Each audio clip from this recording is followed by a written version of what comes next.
This is a series of videos that I decided to do to show you how you can take very basic, very simple exercises that most of you know and make them more and more difficult and challenging.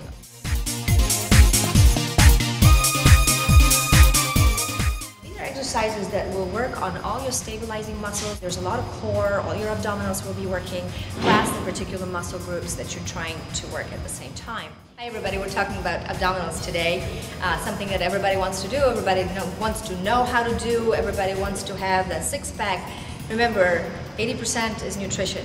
This is just an additional stuff, okay? So if you're not eating right, forget your six-pack. But we're going to talk about how you can make this area tighter, so at least if you have a little bit of fat there, or a lot, it may look a little bit tighter and a little bit better. Okay, so we're going to start with a variation on the ball crunch. Again, I'm using the ball for pretty much everything today, just to give you options for your home workouts or the workouts when you don't have the gym available nearby. And the reason why I chose to do mostly this is that balls are available everywhere, but most people do these simple exercises very incorrectly. And I'm going to start with, again, variation on the simple ball crunch. Try to choose the ball that's right for your height. Again, you want to have when you sit down on the ball, about 90-degree angle in your hips and in your knees. You should have your knee either at the level of your hip or a little bit lower. And this is a great exercise because it works the abdominals through the full range of motion and really pre-stretches the abs before you do the crunch. But if you have any issues with your spine, and if you have low back pain or spondylolysis or anything like that, I probably wouldn't recommend it. For older people who can get a little bit lightheaded or dizzy if they bring their head back, again, it's not recommended. But if you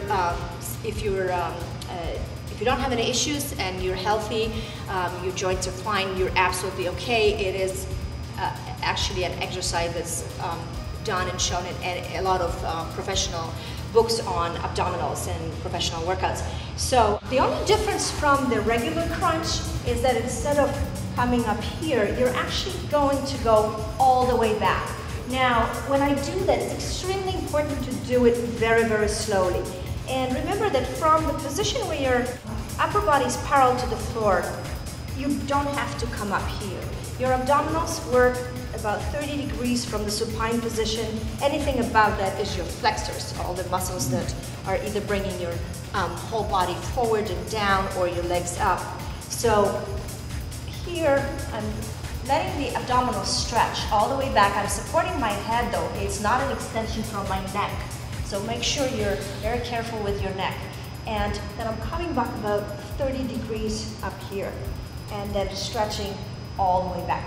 Very, very slowly, super slow, hold it. And if you notice, I am pretty high back on the ball, meaning I am not, like most people do the crunches here.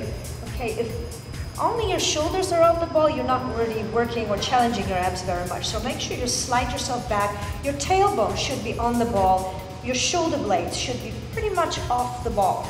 Okay, and if it's too difficult for you, that's fine. Then start a little bit more this way. But to challenge your muscles fully, you want to be off. You can feel, if this is too hard, if you get in the right position, you will feel your abs turning on right here. Just holding this position, if you're hanging off the ball as much as I am, that's work for the abs. Okay, so just make sure you can do this simple exercise before going into the one that I'm showing you right now. And again, real slow, coming back up. Try to keep your feet parallel and your legs pretty close together. If you're doing this, then you're not stabilizing as much with your abs. You're not challenged to use your abs very much.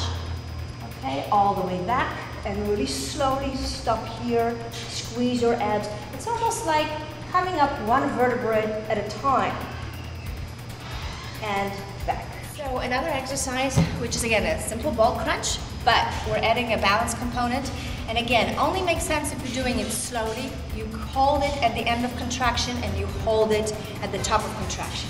So upper body as before, except, I'm sorry, not as before, you're not going all the way back. You're just coming from the parallel position up and you're just at the same time lifting one leg up.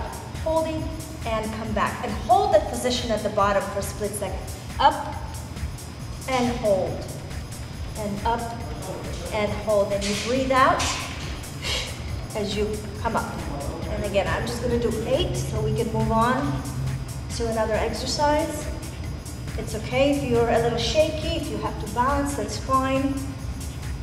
Okay. And for those of you who have a little trouble doing this, doing it on a slightly bigger ball, I'm going to show you just the difference.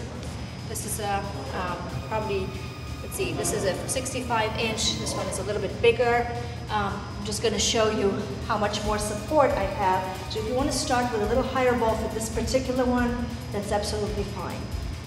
Okay, it just gives you a little wider base of support. Okay,